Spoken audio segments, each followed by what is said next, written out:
Hello everyone, welcome S mixing blog. তো তোমরা সকলে কেমন আছো? আশা করি তোমরা ভালো আছো। আমিও বেশ ভালো আছি। তো আজকে তোমাদের সাথে শেয়ার করব একটা সুন্দর রেসিপি, যেটা ছোট থেকে বড় সকলেই খেতে পারো এবং একদমই মশলা ছাড়া খুবই হেলদি এবং সুস্বাদু। তো চলো দেখে নাও কী করেছি। প্রথমে ধনেপাতা কুচো করেছি, এদিকে আলুটাকে সেদ্ধ করে রেখেছি, সলিড মাংসটাকে গ্রেট করে নিয়েছি, পেঁয়াজ কুচো নিয়েছি, আর মাংসের মধ্যে লবণ আর ব্ল্যাক পেপার আমি একদম রেখেছি। এবার একসাথে সুন্দর করে এটাকে আমি মিশিয়ে নেব। আর যাদের মনে হবে আলু দেবে না, শুধু চিকেন দিয়েও করতে পারো। আর এদিকে আমি একটু 2 চামচ কর্নফ্লাওয়ার আর 2 চামচ ময়দার সাথে সামান্য ব্ল্যাক পেপার নিয়ে একটু সামান্য লবণ দিয়ে গুলে রেখেছি। এবারে ভালো করে মেখে তোমাদের সাথে দেখাচ্ছি। আর যেহেতু আমি এক হাতে ক্যামেরা ধরি, তো সেই কারণে আমার একটু অসুবিধা হয়। আর সাথে কিন্তু আমি একটু অরিগেনোও নিয়েছি। অরিগেনো নিলে ফ্লেভারটা দুর্দান্ত আসে।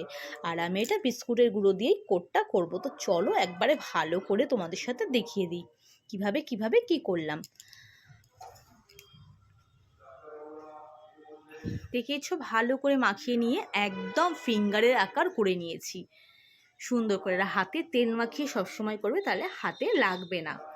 চলো ফিঙ্গারের আকার করে নিচ্ছি। এবার তেলটা গরম বসিয়ে দিই। এদিকে গরম তেল বসিয়ে দিচ্ছি, এদিকে কর্নফ্লাওয়ারটা সবগুলো একদম রেডি করে নিয়েছি। এবার একে একে করে কর্নফ্লাওয়ারের মধ্যে চুবাবো সুন্দর করে, আর এটাকে বিস্কুটের মধ্যে কোট করব। এটা কিন্তু বিস্কুটের গুলো, তোমরা চাইলে